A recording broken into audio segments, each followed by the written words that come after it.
Ever wondered how AI could become the unsung hero in ICU rooms, where every second is a battle against time?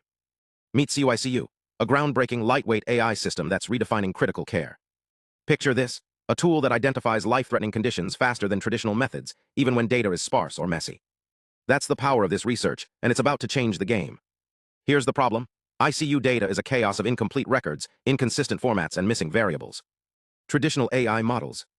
They're like chefs trying to perfect a gourmet dish with a broken oven, reliant on vast datasets and hours of training. But in critical care, delays are deadly. So how do we build AI that thrives in data-limited environments? Enter CU-ICU. This isn't just another AI. It's a lean, adaptive system designed to learn from scraps. Think of it as a culinary prodigy who masters a new recipe by watching a single YouTube tutorial. Instead of rebuilding a model from scratch, CU-ICU fine-tunes a tiny fraction of its parameters, like adjusting a spice rack to perfect a dish. This makes it lightning fast, resource-efficient, and ideal for hospitals with limited data or computing power. Let's break down the science. LoRA low-rank adaptation. Imagine upgrading your toolkit with a single, precision-engineered instrument. It's like giving a chef a specialized knife to slice ingredients with surgical accuracy. No need to overhaul the entire kitchen.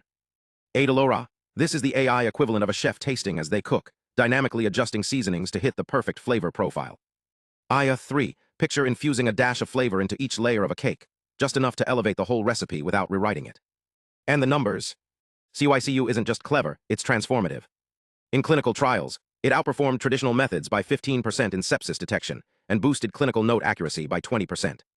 That's like upgrading a basic sandwich to a gourmet meal with a few strategic additions. What's even more impressive? It altered less than 1% of the model's parameters, making it lightweight and deployable on aging hardware. Why does this matter? Consider a hospital in Thailand, where data scarcity and limited resources are the norm. CU-ICU acts as a co-pilot for clinicians, flagging risks like sepsis or heart failure with clear, actionable insights. It doesn't just alert doctors, it explains why, empowering them to act with confidence. This isn't just about efficiency, it's about saving lives in settings where every tool counts. But the story doesn't end here. Researchers are already expanding CU-ICU's capabilities, integrating data from X-rays, EKGs, and wearable sensors to create a more holistic view of patient health. The goal? A system that's not just adaptive but predictive, anticipating crises before they escalate. AI in healthcare isn't just about processing data, it's about processing urgency. CU-ICU proves that even with limited resources, innovation can bridge the gap between complexity and care. So next time you hear about AI, remember, it's not just solving problems. It's saving lives.